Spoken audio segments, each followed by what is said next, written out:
এক চোর হইলো বুঝছেন, অনেকদিন যাবত মানে চুরি চামারি করে। ওর হঠাৎ মনে হয়েছে যে না রে, আমার তো এইভাবে আর চলতেছে না, আমার ভালো হইতে হইব। वो अलग ही लेवल का কারণ बंदा था। হালায় ভালো যে হইব, কার মাধ্যমে হইব কোনো লোক পায় না। আশেপাশে যত লোক দেয় সব হলো মনে করেন 2 নাম্বার। अच्छा।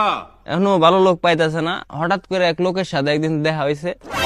এখন ওই লোক রে কইতাছে, কয় ভাই আমি তো আগে চুরি চামারি করতাম, এখন আমি ভালো হইবার চাই, কার মাধ্যমে ভালো হমু। এখন ওই লোক কইতাছে, কয় তুমি এক কাজ করতে পারো, তুমি যে মসজিদের ইমাম সাহেব আছে না, ইমাম সাহেবের কাছে যাও। উনি একজন ভালো লোক, নামাজ কালাম আদায় করে, 5 ওয়াক্ত রোজা টোজা করে, তুমি ওনার মাধ্যমে ভালো হইতে পারো, ওনার কাছে যাইয়া দেখো কি কয়। ठीक बोलेছো।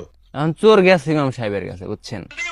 যাওয়ার পরে চোর কইতাছে, কয় ইমাম সাহেব আমি তো এরকম ভালো হইতে চাই, আমি কি কি করতে পারি। क्या এখন ইমাম সাহেব মানে ভালো হওয়ার জন্য যা যা করা দরকার ওরে সেই বুদ্ধি দিচ্ছে। अच्छा। এখন এই কথা হই না চোরের খুব ভাল লাগছে, ঠিক আছে। ভাল লাগার এক পর্যায়ে মানে চোর ভালো হয়ে গেছে। এখন ইমাম সাহেব যে মনে করেন ওই যে জুব্বা টুব্বা পরে, তারপরে মাথায় পাগড়ি পুগড়ি পরে, এই জিনিসটা ওর খুব নজর কাটছে, বুঝছেন, চোরের। এখন এই চোর হইলো একটা জুব্বা বানাইছে, একটা পাগড়ি কিনছে। এখন চোর হইলো জানে না যে জুব্বার নিচে হইলো লুঙ্গি পরছে ইমাম সাহেব, আবার ওই পাগড়ির নিচে টুপি পরছে। আর চোর তো মনে করেন খালি জুব্বা কিনে নিয়ে আইছে, আইনা পরছে, নিচে লুঙ্গি পরে নাই, আবার পাগড়ি পরছে, পাগড়ির নিচে টুপিও পরে নাই। আর চোর মনে করেন জীবনে কোনদিন নামাজ কালামও পরে নাই, ওর নিয়ম কানুন কোনো কিছুই জানে না। এখন মসজিদে গেছে নামাজ পড়ার লিগা। নামাজ পড়ার যাওয়ার পরে ইমাম সাহেব হইলো, ইমাম সাহেব সচরাচর মনে করেন সামনে দাঁড়ায়, এটাই স্বাভাবিক। সামনে দাঁড়াইছে, দাঁড়ায় নামাজ পড়াইতেছে।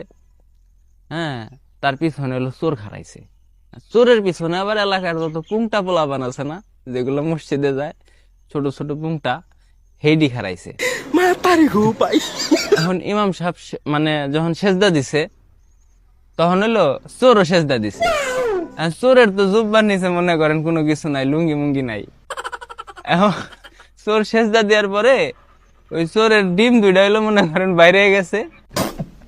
ওই পিছে যে পুংটা পোলাবান আসলে পুংটা পোলাবান ঠাস করে এমনি খপ করে ডিম 2টা মনে করেন যে চাপ দিয়ে ধরে রাখছে। এখন চোর তো ব্যথায় কুকড়ায় যাইতেছে, কিছু কয়া পারতেছে না। এখন চোর মনে করছে এটা একটা নিয়ম। চোরের সামনে আমার ইমাম সাহেব, চোর করছে কি ঠাস করে ইমাম সাহেবের ডিম ধরছে। হ্যাঁ, ধরার পরে ইমাম সাহেব তো ব্যথা পাইছে, ইমাম সাহেব তো অমনি রয়েছে, বুঝছেন। এখন পোলাপানও ছাড়ে না, ইমাম সাহেবও ছাড়ে না, এই চোরও ছাড়ে না, পোলাপানও ছাড়ে না, বুঝছেন। এই পরিস্থিতি